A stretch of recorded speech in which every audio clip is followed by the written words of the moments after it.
தாழமா புரிஞ்சுக்கோங்க. ஒரு குருடை டாக்டர்கிட்ட போனானா, ஐயா எனக்கு எப்படியாவது கண்ணு கொடுங்கன்னு. டாக்டர் சொன்னாராம், கவலைப்படாதப்பா, உனக்கு நான் ஆப்ரேஷன் பண்றேன், கண்ணு வந்துடும், அப்புறமா இந்த கோலை விட்டுட்டு நீ நடக்கலாம் அப்படின்னு. குருடை சொல்றானா, ஐயா நீங்க சொல்றீங்க ஆப்ரேஷன் பண்ணுவீங்க எனக்கு புரியுது, என் கண்ணு வந்துடும் எனக்கு புரியுது, ஆனா அதுக்கப்புறம் கூட கோல் இல்லாம என்னால எப்படி நடக்க முடியும்? அவன் குருடனா வாழ்ந்து வாழ்ந்து நடக்கிறதுக்கே கோல் வேணும்னு நினைக்க ஆரம்பிச்சிட்டான்.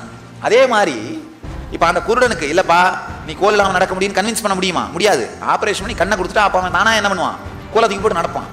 அதே மாதிரி நீங்க கவலைப்பட்டு கவலைப்பட்டு கவலைப்பட்டு கவலைப்படாம வாழவே முடியாதுன்னு நினைக்கிறீங்க. இப்ப நான் இனிஷியேஷன் உங்க கண்ணை திறக்கும் போது கண்ணை திறப்பீங்க, கரெக்ட் சாமி, எனக்கு ஞானம் வரும், கரெக்ட், ஞானம் வரும், கரெக்ட், எண்ணம் இல்லாம எப்படி சாமி நான் வாழ முடியும்னு கேட்குறீங்க. வாழ்ந்து பாருங்க, கண்ணை திறந்து வாழ்ந்து பாருங்க, அப்பதான் தெரியும் கவலை இல்லாம வாழ முடியும் அப்படின்னு. குருடனுக்கு கோல் இல்லாமல் வாழ முடியும்னு முதலையே நம்ப வைக்க முடியாது. இன்டெலெக்சுவலா நம்ப வைக்க முடியுமா? அவனுக்கு கண்ணை கொடுத்தாதான் நம்ப வைக்க முடியும். அதே மாதிரி வீட்டுக்கு போய் நீங்க என்ன வந்தாலும் ஆன்னு சொல்லிட்டு மனம் இல்லாம வாழ முடியும்னு உங்களால நம்ப முடியாது. வேற ஒண்ணு வேணும், 10 நாள் ட்ரை பண்ணி பாருங்க.